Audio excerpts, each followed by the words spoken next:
Hey, you guys. So I just wanted to come on here and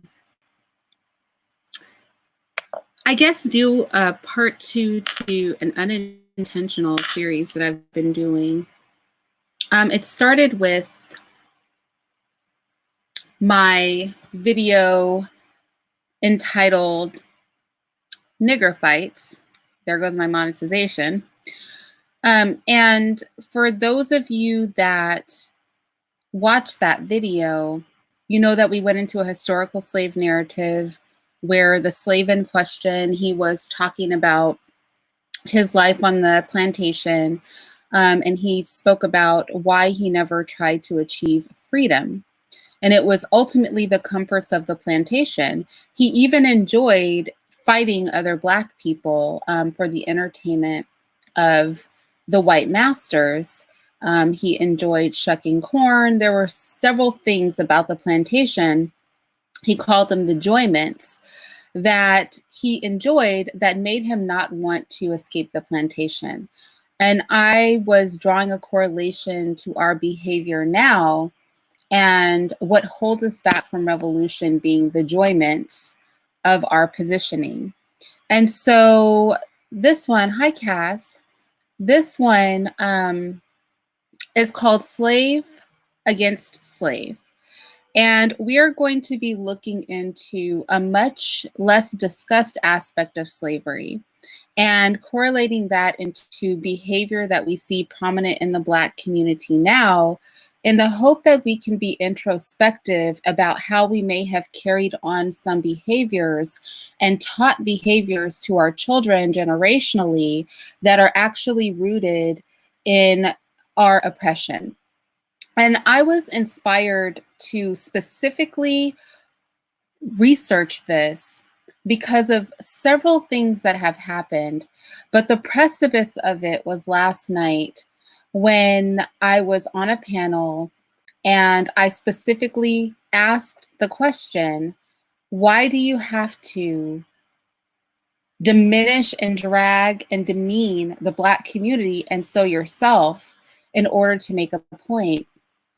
And as I listened to a content creator I respect talk about how when he tries to make meaningful content, he does not get numbers, but if he puts on some fuck shit, then everybody shows up to the room. And I thought, you know, somebody said about my channel once, and I've mentioned this before, I think it was Olivia the Oracle that said it. Shout out to Olivia. She said, well, your channel is boring. And I said, my channel isn't an entertainment channel. I'm not here to entertain you. That's not my goal. My goal is not to be a clown for you. My goal is not to distract you from your regular schmegular life. My channel is designed to be serious.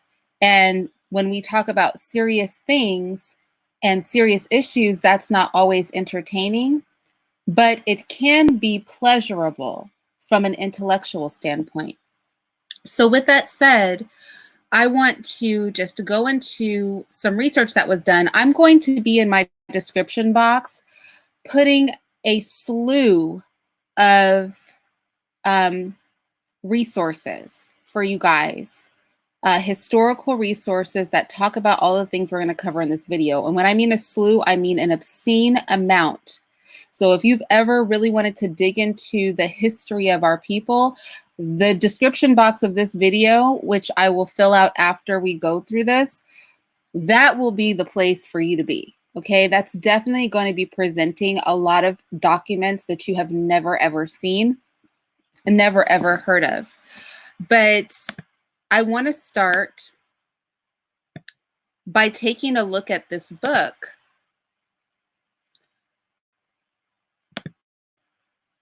And this book, the dangers of this book is that this book won a lot of awards, Slave Against Slave.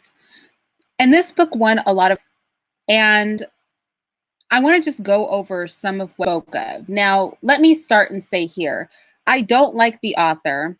I don't think he's shit. And I don't like the fact that he was the one to present this information. But I do want to just talk about what is in it. And I want to just ask, is there any truth to this presentation? That's just my question. You guys can, slice it and dice it any way you want.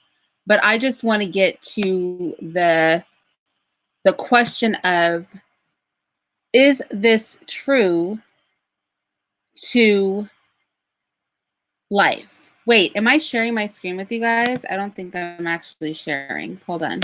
Sorry. All right, now I'm sharing. There we go. Sorry about that. Okay, so I want to just read a passage. I'm going to be reading some passages, and then I just want us to discuss them. So it says, nearly lost in the historical thrust, however, were the stresses and strains inherent in the enslaved condition. By the early 1980s, historian Peter Clochin observed that the conceptual misuse and abuse of Bascom's work had produced, and Bascom is another person that wrote on antebellum slavery specifically. If you haven't read Blasingham's work, I encourage you to read it.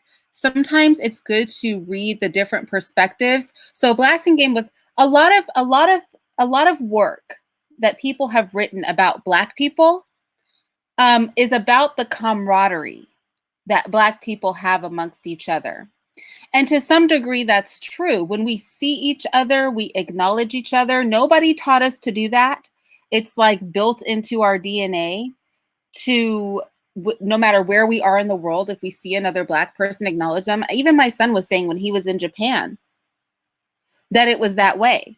And these were Black people from other parts of the earth. It's like you see that Black skin, and mind you, it's just if we see Black skin, because there are people who a lot of you wouldn't consider Black, who are as Black as us, and we see them, we may not give them the same acknowledgement, but that skin will make us look their way. And then if they are a person that considers themselves Black, right, there will be a mutual acknowledgement that we have seen each other, that we recognize there's more than one of us here. And it's almost a sign of respect and camaraderie that's built into our DNA, right? So it says that misuse and abuse of his work had produced a developing portrait of antebellum slavery that presented an exaggerated picture of the strength and the cohesion of the slave community. Let me repeat that. To this point, and through Blasingame's work, people in the world, how they look at Black people is they have a belief about us that we have a camaraderie amongst ourselves as Black people. And to be true, we whenever we have looked at history, we see Black people often unified in struggle, and that looks a lot like camaraderie. We march together, we fight together, we suffer together. Like it reads like camaraderie, does it not? But if we were in such close cahoots and in love and in support of each other, our community would look very different. So let's talk about something that is not normally talked about. So it says, there's a portrait of antebellum slavery that an exaggerated picture of the strength, that exaggerated a picture of the strength and cohesion. And maybe I can blow this up so you guys can read it too, because I like legitimately don't think you guys can see this. So let's see. I'm gonna try to make it a little better, because what is the point of me presenting something just so you guys can look at a square, a rectangle you can't actually in any way, shape, or form read? So hopefully you guys can read it at this point. So hold on, I have to move it so I can see it too. Okay. So it says, the scholarships celebratory emphasis on the positive steps slaves took to cope often overlook the harsh realities of their condition. Not true. When we hear slavery portrayed, we're all sticking together, that, you know, there was camaraderie, and that if we were family, we were hanging in there. We hear this narrative like, what happened to us? We used to all, you know, each other. Now it's all falling.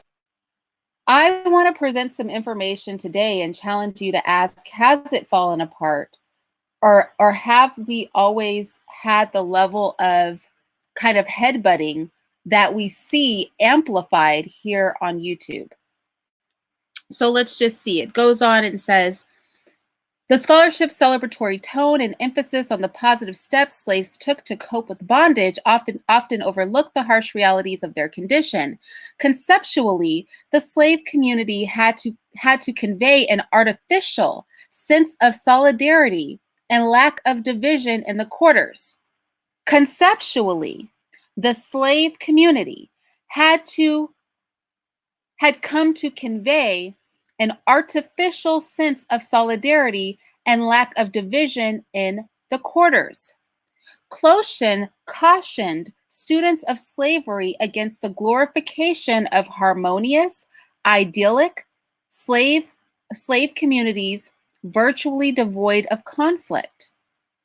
So there's these two polars, right? On one polar, Black people can't stand each other. On the other polar, we are all just kumbayaing together and hugging. We're all one mind. We're all a monolith. I mean, how many times have you heard people say, we're not a monolith? We're not a monolith, right? So we know that these narratives exist about Black people. We either can't accomplish stuff, can't work together, can't do anything, or we are literally just singing kumbaya off in the corner somewhere, and we're just unified because we're Black and we're strong and we stick together. But there's something in the middle that people don't talk about that existed even in slavery. And right now, I would say in 2020, Black people are portrayed as a very broken group of people that have no cohesion. And we are fighting not to be considered a monolith. We are not all the same. We are all different. We essentially have no culture. There's like literally no similarities about us, down to the fact that we don't even have a culture. The slavery, antebellum slavery perception of Black people is that we were just all stuck together and strong in our slavery, and slavery made us one, and we really were a monolith back then. We were a strong, proud people, and as long as you had Black skin, we loved you and supported you, and we did what we could in our condition. These are the two narratives of Black people. So let's bring in something that's a little bit closer to like something that makes sense and challenge our views of how our ancestors truly viewed each other, and ask ourselves, do we still treat each other this way today? And is our treatment of each other and the lack of cohesion, the lack of being on either of those polars, is that affected in any way by behaviors and traditions about how we treat each other that have been passed on generationally? So it says, ample evidence abounds challenging the overstated emphasis on communal solidarity among slaves. There was nothing easy or automatic about the formation of a slave community.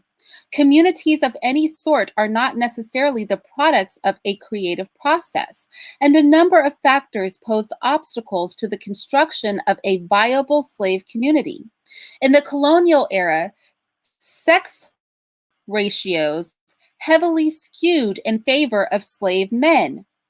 Now, I want to talk about this. This is the ratio of men to women we have now. There are more available Black women than there are Black men, because remember, a significant percentage of our men are incarcerated and are killed young. So I've covered this statistic before.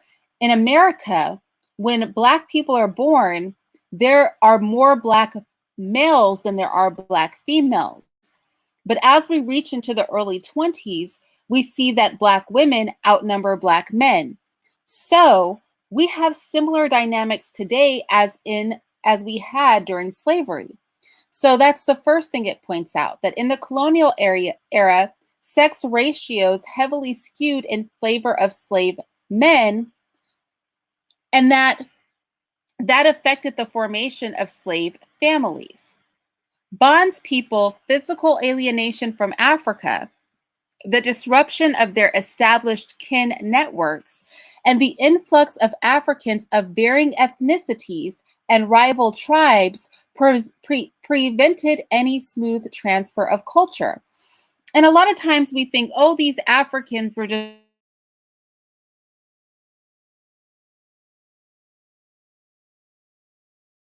as Black Americans, and they weren't. Right? We were just all Black, our own. We all had our own culture,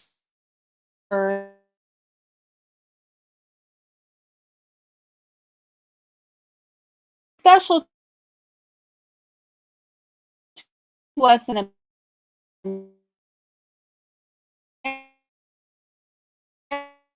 America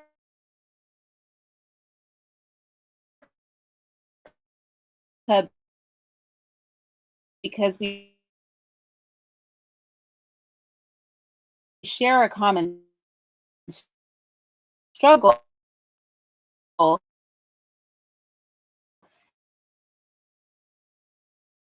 and being Black, like it because about our life of our. Oh, am I borging? Oh, you guys, am I borging? Hold on, let me stop for a second. I'm borging bad. Okay, let me go downstairs. Hold on. Hold on one second. So, let's see. I'm borging bad, huh? Let's see. Am I still borging, you guys? Let me know, because I've gone down a floor. It's actually been snowing out here by my house. The woods are beautiful and snowy. Okay, I've come like very close to my modem. I'm good now? Okay, that's because I went downstairs. You guys know that I have challenges because I live in the middle of nowhere. There's woods behind my house and it's snowing. So all of these things combined do not make an easy situation for my Wi-Fi. Okay, hold on. I'm going to sit on something while I talk to you guys. Because I came into the room where my Wi-Fi is. So what I was saying is that this idyllic picture that was painted of Black people in slavery doesn't make sense. That's the assertion of this author, because being Black was nothing special in Africa. Being Black was nothing special in Africa. It was nothing unique. We have an acknowledgement of our Blackness now because we have been oppressed globally and we've been oppressed in this country. But back then you had Black people from different tribes.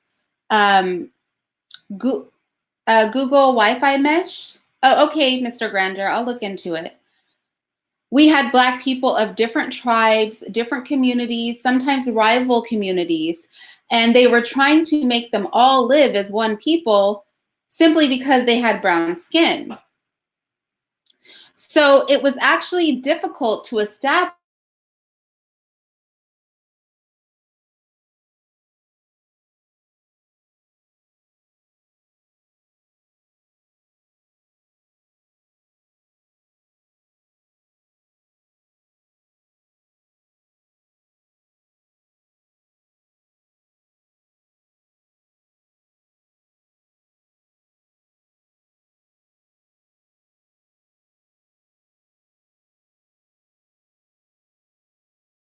of community And we can replace slave community with Black community, because that's the Black community, the Black community. Now we're going to transpose the word slave community with Black community. Wait, there's no sound?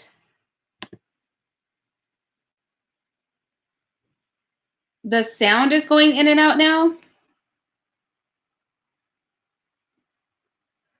Hold on, you guys. Is the sound going in and out now?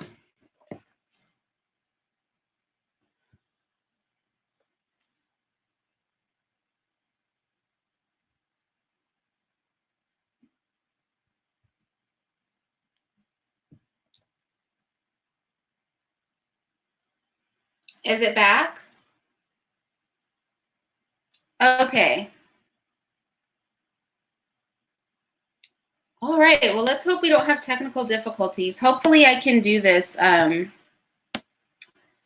Hopefully I can do this tonight, because like I said, y'all know I live in the middle of nowhere. So if it's too sketchy, then I'll just try to do it another time. But let's see. You guys let me know if you can hear me or if there are any problems, okay?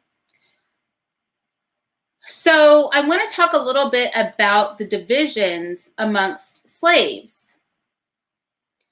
The slave community was, in fact, ridden, it says riven, but I'm going to say ridden with strife.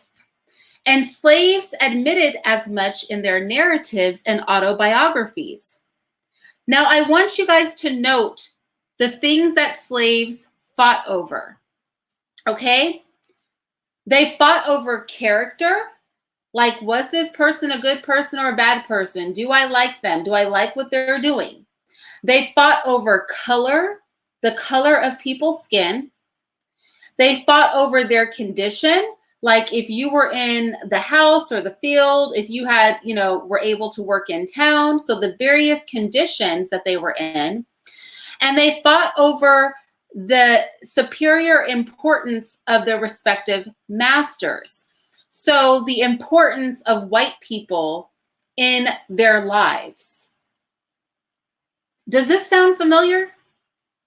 I'm just curious. Are these not the same things that our community constantly fights over and constantly harps on today? Character, right? We're always calling somebody's character into question. We're always playing judge and jury over the character of another person. Not saying that's never appropriate, just saying that that is something that we still do today. Color, I know there's been a great controversy over people's skin color and whether they are Black enough or truly Black. I definitely heard somebody say yesterday that you can look at somebody's phenotype, and if they have light skin, that they are not truly Black. And I thought, well, if that's the case, I guess my mom's not Black, my grandma's not Black, my sister, who has two parents that are my color, and two siblings that are her color, apparently she's not Black. But skin color was something that they fought over even back then. Condition. So we definitely, even today, we still fight over condition. You have some people that think that they are above other people because they have more money, because they grew up in certain neighborhoods. You also have people who are more disenfranchised, who feel that they are a different group of people than Black people who have more advantages. And it also says that they fought over the superior importance of the respective masters. So the importance of white people in the slaves' lives. And so I find that to be very interesting.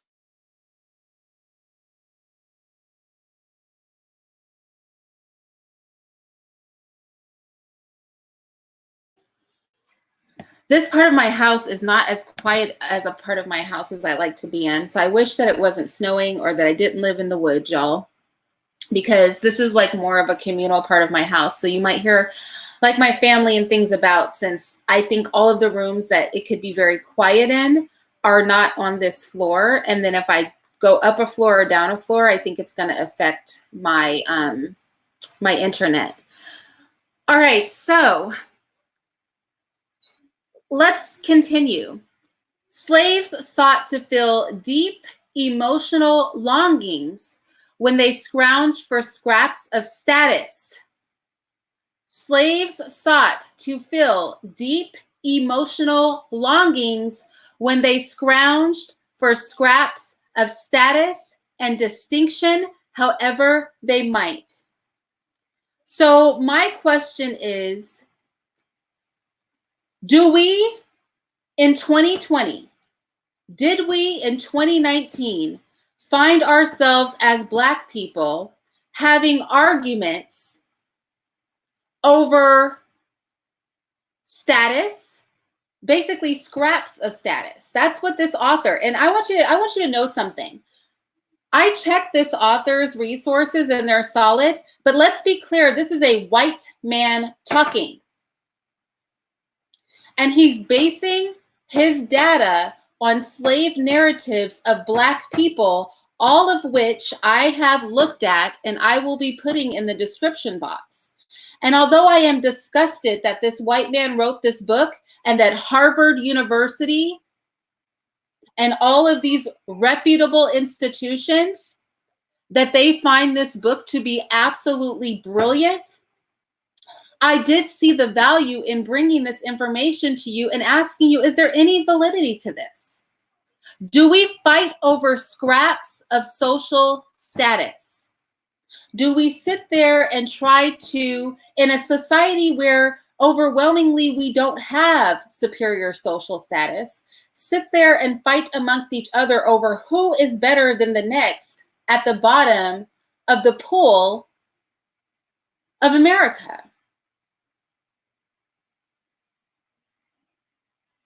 So I would say myself, yes. It says slaves sought to fill deep emotional longings when they scrounged for scraps of status and distinction, however they might. Some satisfied cravings for superiority over neighboring bondspeople on the basis of their master's wealth and prestige relative of less affluent slaveholders. So this is the proximity to whiteness. And so for example, if your proximity to whiteness is that you are in proximity to wealthy whites, then your status was better. That would be the educated lame, as so many people like to call them. I don't like to use that word because I am married to a man who is a doctor and he is not like this. And I would say that he is educated. He's definitely not lame, but he's educated. I grew up in what some people would consider not wealthy by any means, but definitely upper middle class. And I would not consider myself to be an educated lame either, but definitely speaking, we do see in the Black community that Black people who have close proximity to white wealth deem themselves to be of a superior social status. And the historical record shows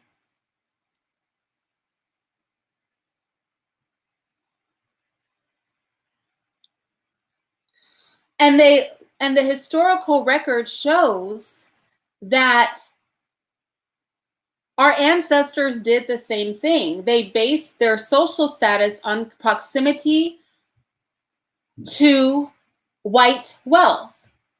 Cassandra said, they love to call us slaves. I wonder if that's why we call ourselves that, because we think whites are important. I don't know. I don't know a lot of Black people that call themselves slaves per se, but I know that for this video, I said slave against slave because I'm speaking to a mentality, right? So in this case, I say slave against slave because I'm speaking to a mentality. Are we holding on to a mentality of bondage? Are we holding on to old behaviors and ideologies in 2020 without even realizing it. I mean, this is worth, if we can look at a historical record of our people's behavior at the darkest time of their existence in this country, and then here we are in 2020 and we are behaving the same way, we've got to step back and go, whoa, maybe we're doing this because we've passed on this toxic behavior. Maybe we need to stop. Right? We seem to think that we have somehow become less of a cohesive community since slavery. Is there any validity to the argument that a lot of what the divisions we see in the Black community now are rooted in old traditional lines that we drew when we were trying to make ourselves feel better during slavery times?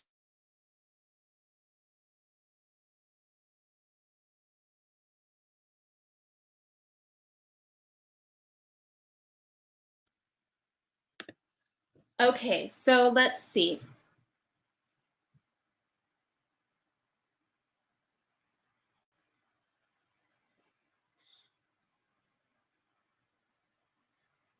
Yes, Mark Dave. Okay, so let's go ahead and just take a look at this. All right. So it goes on to say that slaves sought to feel deep emotional longings when they scrounged for scraps of status and distinction however they might. Some satisfied cravings for superiority over neighboring bond people on the basis of their master's wealth and prestige relative to less affluent slaveholders. Even within the confines of a single plantation, a few bragged over the elevated purchase price the owner sacrificed to acquire them or the generous offers for them that the master rejected. So their value, their cash value as people, whatever that was. So this is why when whites hold a Black person in high esteem, we view them as better, right? So I'll give you an example. Every single celebrity, every single athlete, every single actor, we have Black people that are absolute trash, but because society, white society, has decided that they have value, they have a cash value to them, that they are valuable Blacks, we hold them in high esteem. And you know what? They hold themselves in high esteem as well. I would say that that has not changed. We feel that a Black person, see the average Blow Joe Schmo on the street, the average Black person who nobody knows their name, major media hasn't put them on TV, we tell them they're nothing. But the more acknowledgement that you get from the society that has control, the more important that you are. I would say it's even worse today than it was in slavery because we don't get to pick. And we don't get to pick. And this is massively disseminated to us. So I would say that being elevated has not changed. It says anytime a slave owner inequitably distributed rewards or provided opportunities to some slaves, but not others, the beneficiaries might lord their preferential treatment over fellow bondspeople. We do this today. Do we not do this today, you guys? For example, how many times have you heard the narrative, well, so-and-so was able to make it, so-and-so became a CEO, so-and-so got hired by that company, so you don't have an excuse. Inequitable distribution of privilege, where a few select slaves were given an equitable distribution of benefits and opportunities, led to a situation that during slavery made them a higher social status and then considered better than the other slaves. But the inequitable distribution of those opportunities was at the hand of the slave master to give. So it was, if you were preferred, you would get it. Do we not see that today? Do we not like to hold up people who are the beneficiaries of an equitable distribution of opportunity? An equitable meaning not equitable, not even. We see that control, power, positions in corporations, positions in media, positions in government are not equitably distributed amongst Black people. They are inequitably distributed. And yet, although we can clearly see that the distribution is inequitable, we do the same thing that our ancestors did, and we give those people a higher value and social status. And we divide the Black community based on all of the things that have been mentioned so far. We divide the Black community just like slaves did. We divide the Black community over color, over character, over condition, over our proximity and importance to the respective master. We divide the Black community based on our proximity to white wealth. We divide the Black community in who is important or who is valuable by how white people value us, i.e. our celebrities and such. We divide the Black community based on who was able to attain benefit from an equitable distribution of opportunity, the same as our ancestors. These are the same things that we use to determine what people in our community are more valuable than others, what people in our community deserve a voice, what people in our community have made it, what people in our community are good examples, what people in our community are part of our community or have a higher status in our community. We use the same divisions today. It's no different in 2020. A lot of people say, well, Black people are always looking at the past. Well, you know what? Sometimes it's beneficial to look at the past because you will not know that you are engaging in a behavior that reaches back 400 or 500 years if nobody talks about the fact that our people have always done this. This is not new. You know what would be new? Stopping this stuff would be new. Stopping with these levels of divisions would be new, but we haven't even got to the actual fighting between slaves. We're just talking about the first stage of the fighting, right? Isn't this the way that it works? You guys have seen it here on YouTube. The first stage is to puff up your chest and talk about your character. I'm such a good person. I. The second stage is measuring of Blackness. I'm darker than you. I'm lighter than you. I have bigger nose. I have a smaller nose. I have bigger lips. I'm more pure. That's the second stage of division. That's what the slaves did. Do we not do this today? Third stage of division, condition. I have more money than you. I was on television once. I got hired to this company. I drive this kind of car. Next stage of division, your condition. The last stage of division, importance with respect of your masters. I live in a really nice neighborhood. That means around white people. I have a really big house.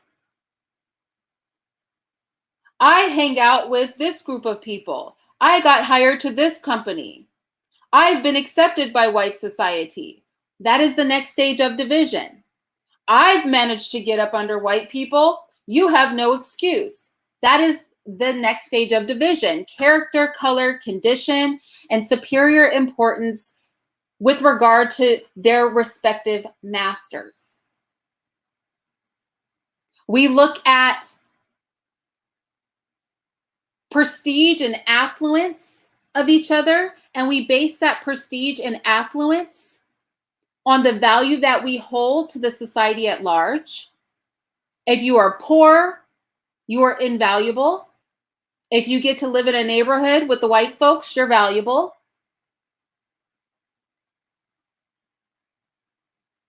We base it on inequitable distribution of rewards or opportunities that are provided.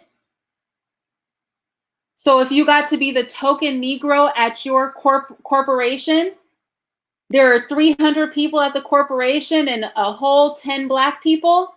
Well, that's inequitable distribution of opportunity and resources, but you're just patting yourself on the back. If you're the token Negro at the IT firm, you're just patting yourself on the back, right? Elevating our social status. It says, anytime a slave owner inequitably distributed rewards or provided opportunities to some slaves, but not others, the beneficiaries might lord, that means hang it over the other people's head, nah, nah, nah, nah, nah, I got this and you didn't, I'm better than you. They'd hold it over the other bonds people's heads. And you know what? They would often get killed because of it. How many times have we heard in our community somebody getting jacked or getting killed because they were flossing? They were showing off. Oh, so you want to try to act like you're over me. Oh, I'll take that. And that ends with somebody dying. No different in the plantation. There is a quote by an Alabama planter that says, slaves even killed one another after being supplanted by a rival in the confidence of the master or overseer. That slaves would kill each other if they saw another slave winning. Now, they were talking about literally kill each other, but do we not figuratively kill each other too? Just like the rich look down on the poor, do not the poor feel some kind of way about the rich in our community? Slave against slave. But here's the thing. In all of these divisions and all of this mess, they are all still slaves. They're all still slaves. Nothing has changed. They all are still in bondage. They're fighting over whose slavery is more comfortable.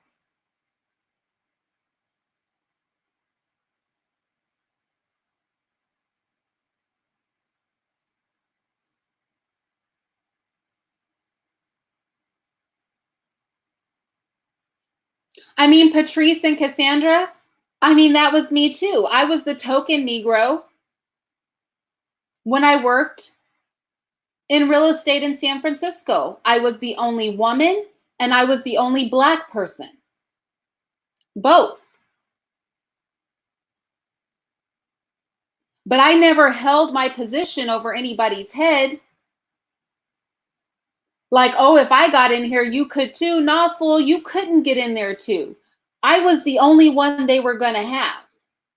And that is the fallacy of being like, well, if I did it, you could too. I would never tell anybody that. The people I worked with, they did not flex with Black people like that. They weren't fucking with us like that. They had a Black person. They met their Black person quota. You didn't have an opportunity there. There would be no point in me telling you you could pull yourself up by your bootstraps and become one of the partners, because it wasn't happening. They were at maximum Black capacity with my Blackness. And that might have been the same with you, Cassandra, and that might have been the same with you, Patrice.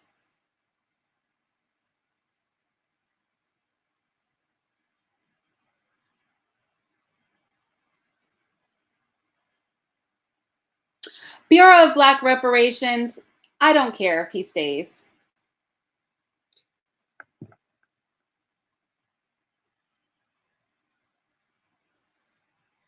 G. Lowry, that could be valid in some way, shape, or form.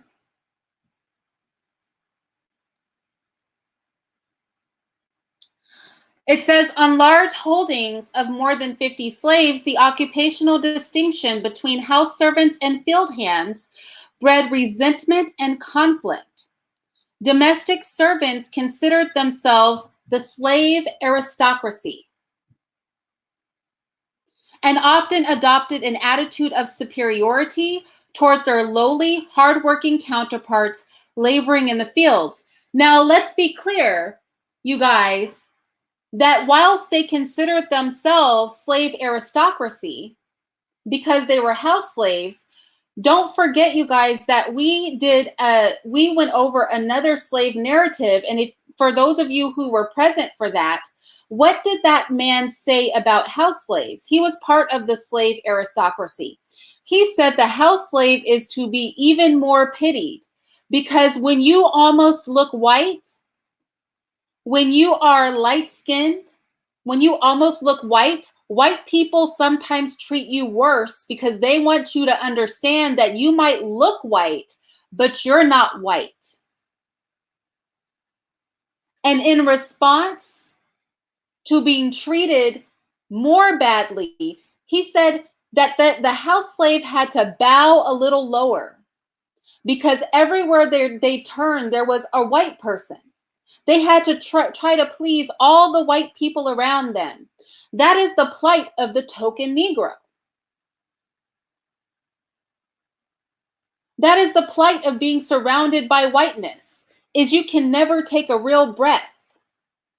You can never relax your shoulders, because every time you turn a corner or lift your eyeballs up, there goes a white person.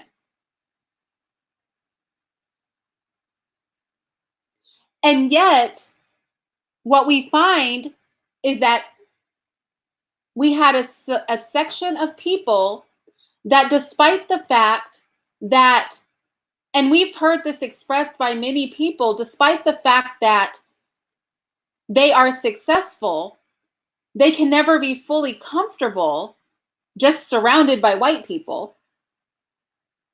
They will still hold their position over the heads of those individuals in the community that they feel they are better than, because they have more money, because they have a more solid position, because they have accomplished, quote unquote, more in life.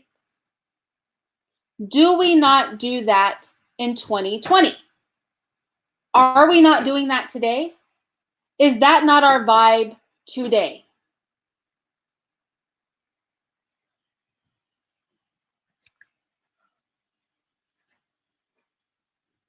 Hi, Adam.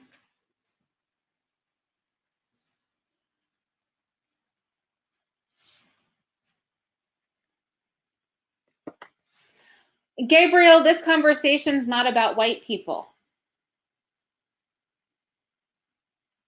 So let's not make it about them. This conversation is about Black people. And any mention made about white people is only as it is relevant to us discussing ourselves.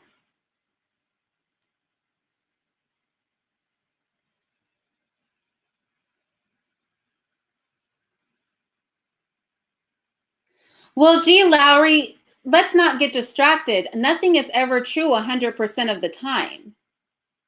But you yourself can't deny that this is true, because you yourself were pushing back against being judged based on the color of your skin. just yesterday. So in case you missed the list of the divisions that the slaves made amongst themselves, let me repeat them. They were character, skin color, condition, and superior positioning with respect to proximity to whiteness. And it would be disingenuous to say that we don't see these things exhibited in the community today. The same divisions that our ancestors used. But what we have to do is we have to dispense with this mindset. We have to recognize that these mindsets are the mindsets of people who were in a condition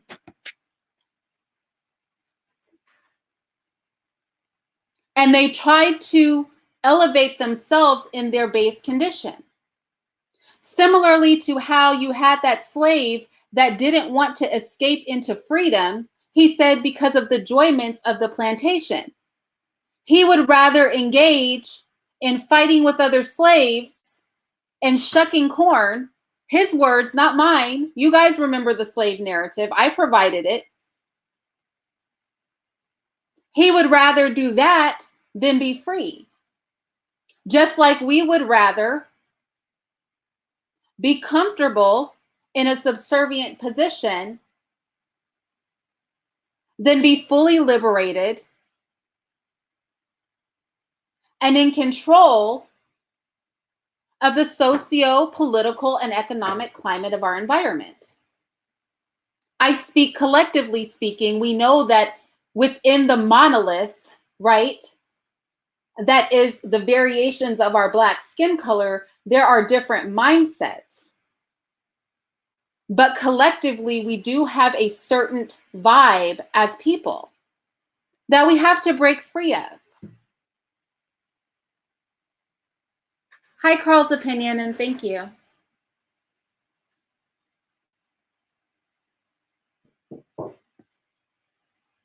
One second, you guys.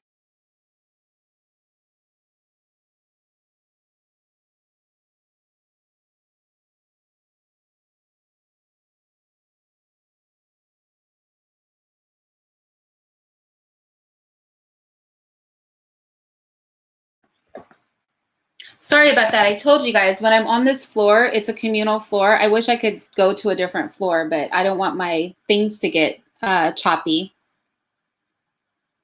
So let's talk about it a little more. It said,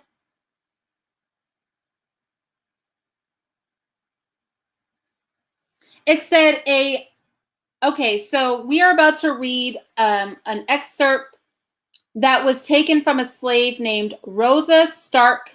She was from the Carolinas. And I want you to listen to what Rosa Stark said.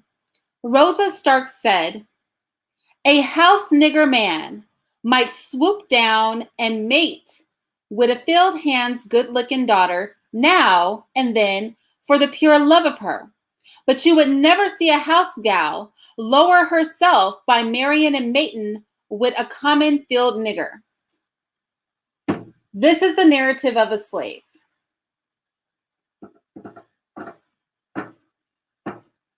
Do we not hear this today? You get the money, you get the girl. I've literally heard, and we see this is actually being pushed as a narrative in the community, to get money and then go to impoverished places and get yourself an impoverished woman that is attractive. Because you can. But then if a woman were to date a Pookie or a Ray Ray, as they call them, then that is frowned upon. And that is pretty much what this slave just said. If you are considered of a higher social status in your subjugation, then you have the ability to swoop in to the poorer, less important of your group, and you can pick up something of physical quality, a woman of physical quality.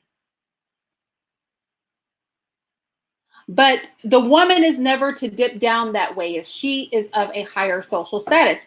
That is a narrative that we still hear today. And a lot of us believe very strongly in this. A lot of us believe very strongly that if a Black man gets money, he should get his pick of the litter. He is in a higher social status than other Black men. He should be picked. Isn't this kind of the heart of the Pookie and Ray Ray versus educated lame argument? Is this slave woman's quote not at the heart of the Pookie and Ray Ray versus educated lame narrative? I ask you. She summed up the whole beef in one sentence.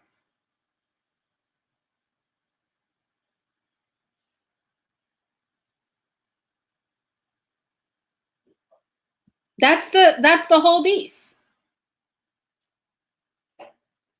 Right there. Pookie and Ray Ray versus educated lame, in the words of one of our ancestors named Rosa Stark. She's just shut it there. Apparently, Pookie and Ray Ray versus the educated lame goes back to the plantation. And we are still playing this game today. First, we separate ourselves by those same arbitrary lines. After we've established what Black people are better than others, then we start tomating. Okay, we've established which ones of us are better. Now let's talk about who we're going to sleep with. Who gets who? Who's going to be looked down on? Who's going to be the preferential mate? And the only thing that made this judgment, the only thing that gave these people better status, was that they were favored by white society and that they were in closer proximity to whiteness, to white wealth. And I call it white wealth because it's not our wealth. It's not our faces on that money. We don't have control over the Federal Reserve. We don't have control over the United States government. We don't have control over these systems, so they are not ours.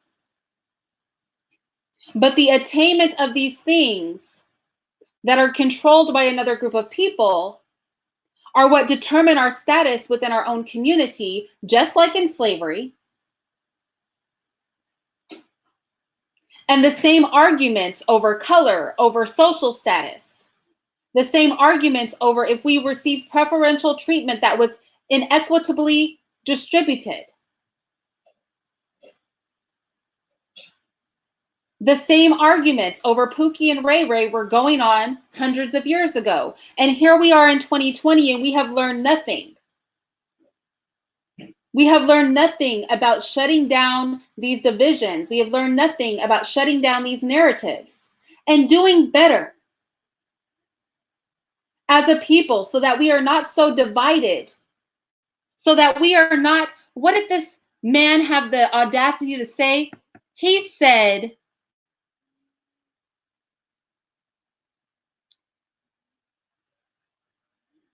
this man said that we were fighting over, I want to get the quote just right, because he said, we had deep emotional longings that we were trying to fill. We were trying to fill those by scrounging for scraps of status and distinction, however we might get them. Scrounging for scraps of status. We scrounge for scraps of status. We do not run the country. We do not control the money. We do not control the prisons. We do not control the industry. We do not control the land. So what do? We fight over scraps of status. We sit here and bicker and fight amongst each other over the piddly little status that we have in oppression.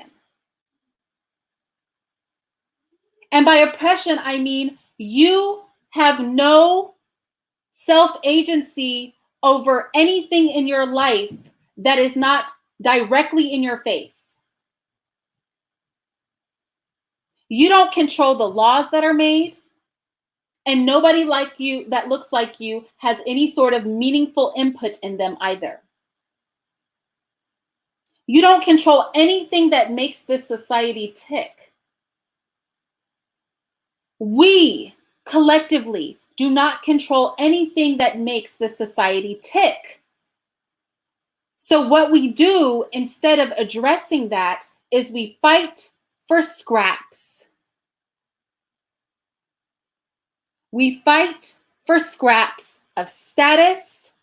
We fight for the ability to make ourselves seem distinct from other Black people. I'm a special Black because I have this car. I'm a special Black because I'm wearing these shoes. I'm a special Black because I have this job.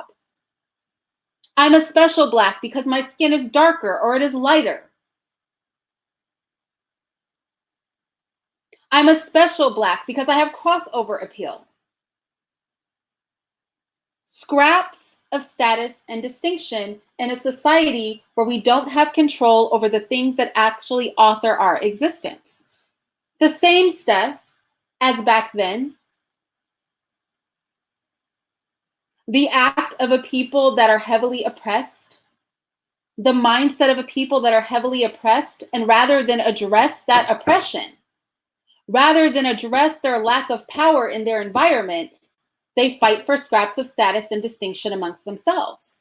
Do we do that in 2020? Were we doing that in 2019? Are we going to stop?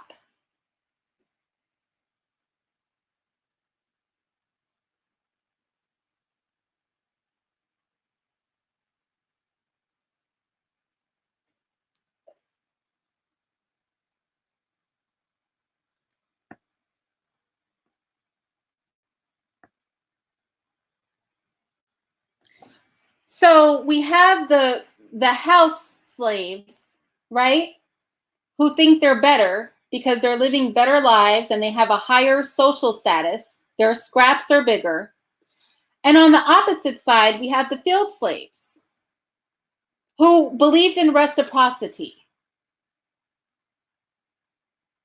They were suspicious of the house slaves. I don't trust you. I do not trust you. You didn't grow up in the hood. You don't know anything about this. You can't tell me anything. They had resentment. They had mistrust because they felt they were too close to white people. That's what it says. They were too closely allied with and loyal to the master. They were too close to white people. You didn't grow up around us. You don't live around us. We don't trust you. Is that not us in 2020, y'all? Come on. Is this what we do? Is this our mindset? Have we not unlearned this? Just division, division, division, division, division. Division. Hassan, that's not the point. The point is that it is division. It is division. We are divided. This is why we are stuck in our position. Because we are divided. All we do is fight. All we do is bicker. All we do is draw these lines that are stupid. We cannot work together because we will find a line to draw and we will fight over who is on the right side of that line. And while we are busy fighting over who is better and who is right and we know what we're not doing? We're not changing our collective position. Because I can't work side by side to better our collective position with somebody if all I want to do is beef with them all the time. All I want to do is prove that I'm better than them all the time. All I want to do is put myself over them all the time. I'm so focused on the fight with you that we cannot fight the thing that we need to fight. We don't have the manpower and the muscle because everybody wants to be on their own side. Black people have 15 lines of division and everybody wants to stand on their own square and give no room for compromise. Why can't you do you but we work together. I don't need to prove I'm better than you. You don't need to prove you're better than me. I don't need you to hold your education over my head. I don't need to hold my education over your head. We don't need to beef about who grew up where. I don't need to try to genetically test your skin color or your hair texture. We need to be about this work so that we can be in control of the things that author the existence of this society. We need to be focused on socio-political revolution and nothing else.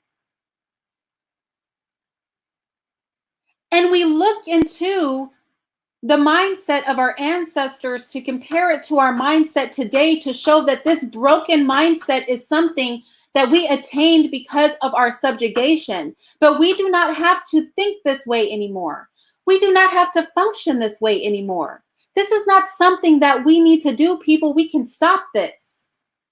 We can acknowledge the fallacy in this behavior that has lived on in our community for generations and do something other than this.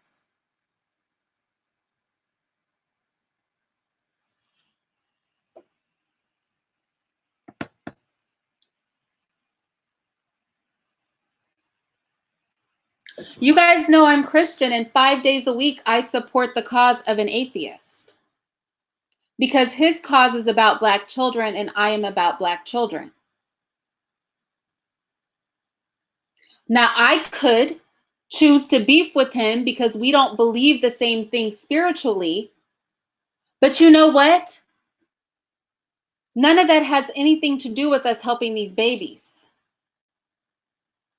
So we can leave that division at the door and we can be about this work. And all of us need to do the same. All of us need to do the same. We cannot make other Black people do what we want them to do.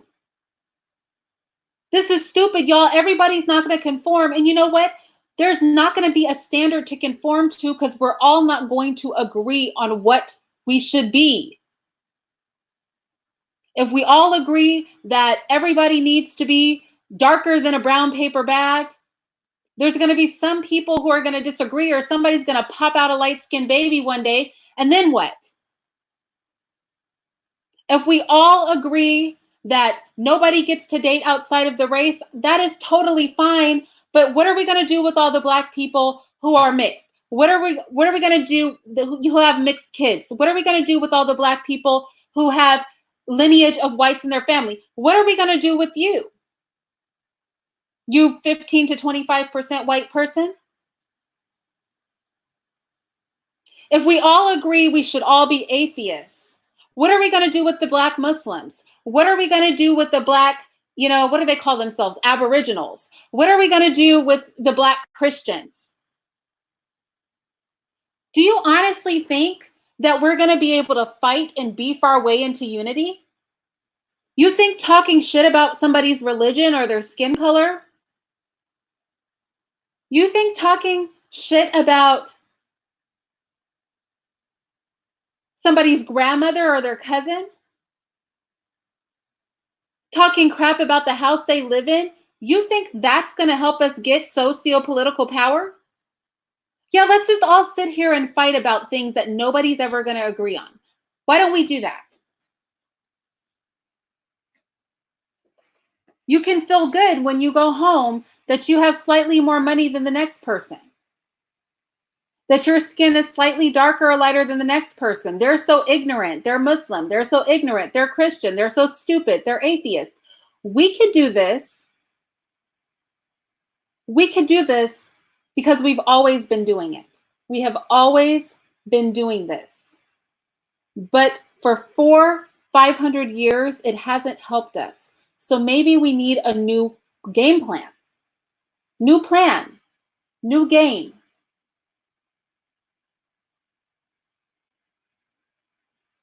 G. Lowry, you know what? And this is what I'm talking about.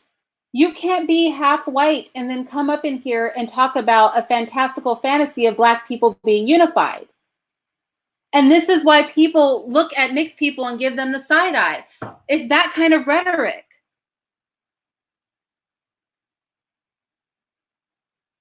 It's so funny. You'll say that unity is a fantastical, fantasy, but at the same time, people will point out the fact that Chinese, the Asians will have a Chinatown, and they seem to be able to manage unity. So why is it a fantasy for Black people? I would have to say white people have managed unity pretty well. They are a minority who has managed to really usurp the majority. Why is it a fantasy when Black people want to do it? It's not a fantasy when anybody else is doing it. If we cannot speak life into our community, then why even bother with the community? I mean, that's really how I feel. If you cannot speak life into our people, then go about your business. Why even engage in a productive conversation? Why even engage in a space where it's about being positive if all you want to do is be negative? That negativity stuff can be done on your own. And that's not just for you, G. That's just in general. That's for any of us. That's for me. That's for you. That's for the person down the street. If you aren't about building, then don't come to the construction site. If you are not about building and we are over here working and building, then just don't come over here.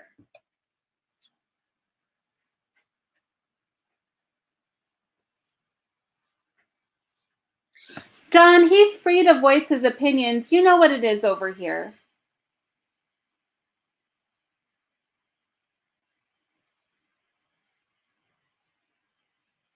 You know what it is right over here. It's not, he can voice his opinions. G doesn't have to agree with us. As long as he's not disrespectful, he's cool. Mr. Muhammad, yes, they have. But let's be clear about white people. White people will drag each other. So you know that them dragging Black people, it's just easy to drag us because they will do it to each other. But let's be clear. Let's look at South America. Simply because I'm teaching on this right now. South America, white people got together and told the Spanish and the Portuguese they could conquer anybody they wanted as long as they did not do it in Europe.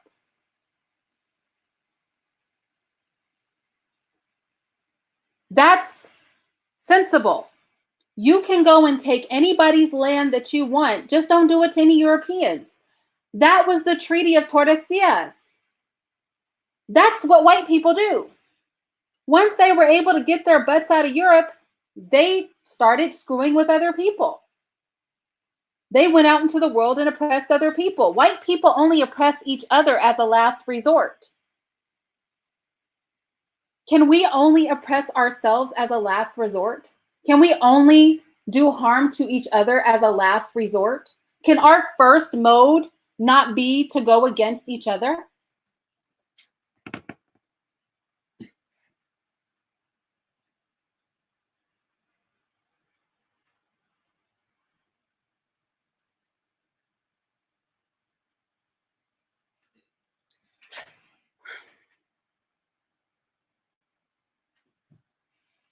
So I want to talk about the classes of slaves, okay? So Rosa Stark, the same slave that outlined the educated lame versus the Pookie and Ray Ray of slavery, Rosa Parks went on to explain the entire hierarchy of the slaves. And I want to ask you if this hierarchy sounds familiar, okay? So let's see.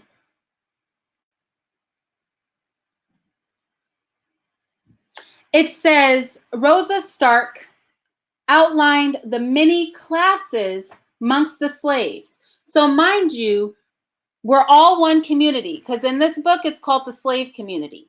In 2020, we call it the Black community, right? We're a Black community with a slave mindset a lot of the time. All right? So Rosa Stark outlined the many classes, and she called it classes amongst the slaves. As she said, she remembered them to her Works Progress Administration interviewer. So this narrative was taken when Rosa Parks was at Works Progress Administration, and they took down what she said. And so this is what she said when she was classifying other Black people.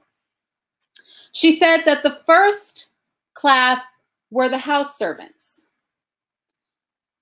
Those were the butlers, the maids, the nurses, the chambermaids, and the cooks. The next class were the carriage drivers, the gardeners, the carpenters, the barber, and the stablemen. This actually sounds pretty familiar. The house slave today, right? The house slave today would be those people who are working in corporate America. The white collar worker, the white collar Black, right? Just under the white collar Black, you're going to have the skilled tradesmen, our electricians, right? Depending on what type of engineer you are, you can border the cusp between the first class and the second class, right? You're going to have your trade labor, your trained labor, that skilled labor.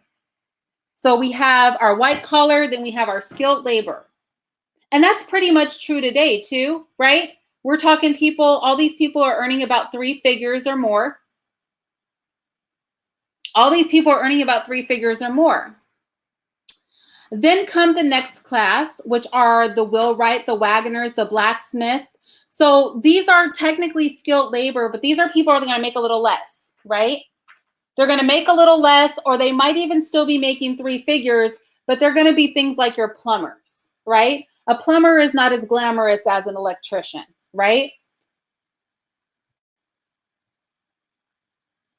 And then we start reaching the bottom of the barrel, the cowmen. And then for the first time, she uses the word nigger. She says, the niggers that have to care for the dogs. That have to care for the dogs.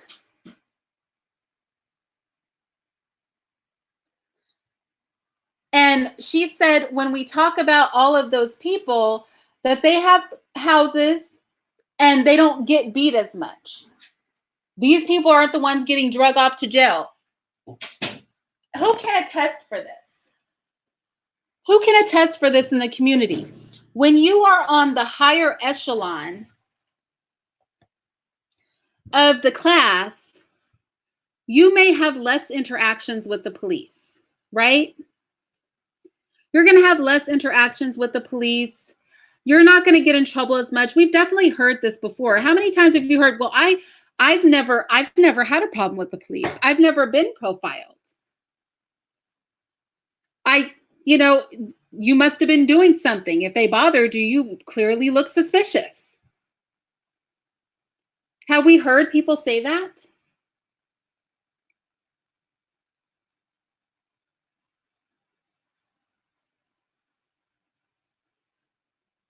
Have we heard people say that? I'm going to be putting, who asked me that? VChild08. I will be putting this book as well as several resources, maybe like 50 or 60 citations in the description box, but I'll be doing that after the live is over. So when the live is over, give me about 10 minutes, and the book and all of the citations will be in the description box.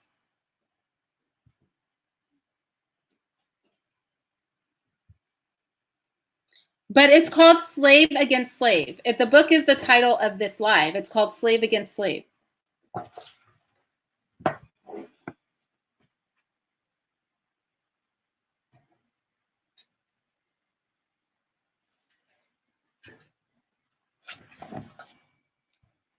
So let's keep moving. She said, then come the field slaves, the craters of the wheat, the threshers and the millers of corn and the wheat, the feeders of the cotton gin. They are the lowest class. They were common field niggers. That's what she called them.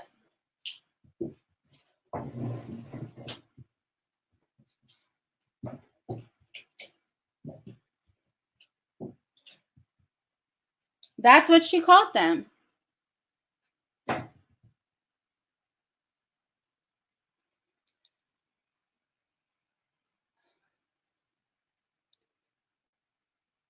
So let's keep going.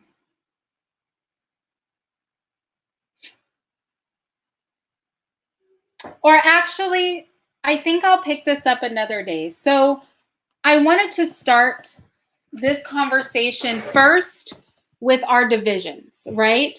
I wanted to draw a correlation between 2020 and our ancestors with regard to the divisions that we make amongst each other.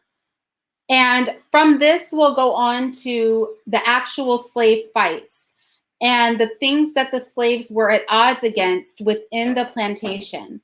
And so, yeah, we'll pick it up there because I want to touch on all of these because I think you will find that these are the same things today. Now, does this mean that Black people should get along all the time? No, we're individuals. Obviously, we're going to have problems with each other. But what I am talking about is something that is more communal in nature. It is our inability to collectivize on a grand scale, because whenever we come together, people get caught up in the divisions. People get caught up in the lines that they have drawn and the people they think that are better and those people that don't think like them, that they don't want to work with. You guys know that I collaborate with many different YouTubers and I don't agree with everything that they say or do. But we are able to work together because what we do agree on is that we love our people and we just want to do the best we can to contribute to us being a unit and also to us getting this revolution popping. Let's keep it real. We want to do all those things. But a lot of this has to start with us just not dividing ourselves, because once the divisions have come, then the fighting comes. And I think what I want to cover the next time that we see each other is I want to, well, it may not be the next time we see each other. I think you guys wanted a Bible battle, so maybe we'll do that next time. But in the next two lives that we do, something that I really want to cover is I want us to cover the types of things that they were fighting over. Some of this is just going to be human stuff, like that's my man, you know, human stuff. Other things are going to be things that we really don't need to fight over, but that we have historically always had beefs over within the community. So I just want you to keep in mind just a few points from the first part of this that we looked into. That was divisions in the Black community that are caused by judging character, judging the color of our skin, judging the condition, like the wealth or lack thereof of a person. Also, the superior importance with respect to the master, so their proximity to whiteness. And in addition to that, judging people based on whether or not they have received some inequitable distributed reward or opportunity, or because they are held up as a favorite of white society. I want us to just look at those divisions, look at how we exemplify that attitude in 2020, and think about, can we undo that? Can we stop looking to the celebrity and the people that are upheld by media that we don't control to be the best of the Black community, what we should achieve, those people that we look at and say, I want to dress like them, I want to own that car, I want to sleep with that girl or have that guy. Can we look at those people and recognize that this idea that because white people push them, and I say white people because who controls the media? Who is pushing these people in our face?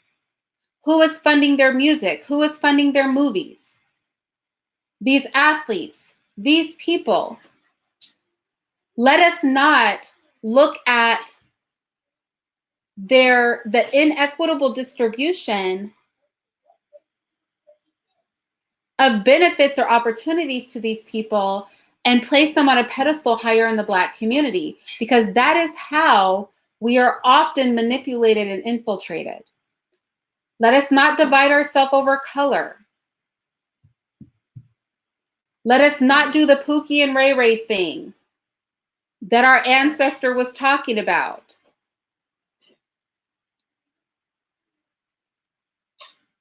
I mean, you heard her. You heard Rosa Stark. Apparently, Pookie and Ray Ray reaches back to the plantation. Let's not divide ourselves over that. So just think about these divisions.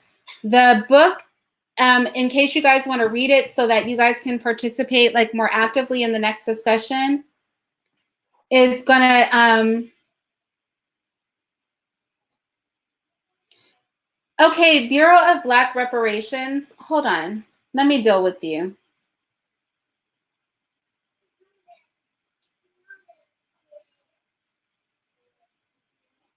I'm just going to deal with you really quick because I don't have the energy nor, like, I just don't even feel like being bothered with you. I can't even lie. So with that said,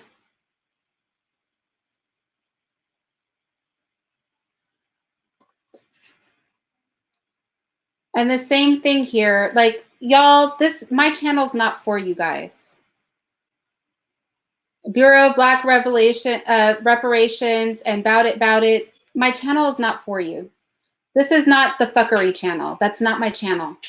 That's not what we do here. It's not what I'm about. I don't want to be bothered with it. You guys take that where it belongs. Don't bring that over here. Okay? So with that said, I'm going to get out of here. The next time that we join together, I want to talk about like the specific sorts of fights that were repetitive in antebellum slavery amongst our people. And I want to see if we find ourselves actually fighting over these things today. And yeah, I encourage you guys to read the book. The link that I provide you, you will be able to read the entire book. Again, I am not promoting this author. I don't like him, but the resources he had were solid, and it does bring up the question. I want us to look, even if it's from the outside looking in, and not to say everything is right, just to say when we hear something that is right, can we acknowledge that? Are we willing to deal with that as a people so that hopefully we can move forward, right? We can move forward without bringing some of these behaviors that have simply gone unchecked in our community because we haven't identified them for what they are overwhelmingly. If we can do something about improving that in ourselves and in the way that we exemplify our behavior in the greater world, especially in front of our youth, I think that we can do better, and then we'll get further. So it's just some food for thought, and I will talk to you guys a little bit later, okay?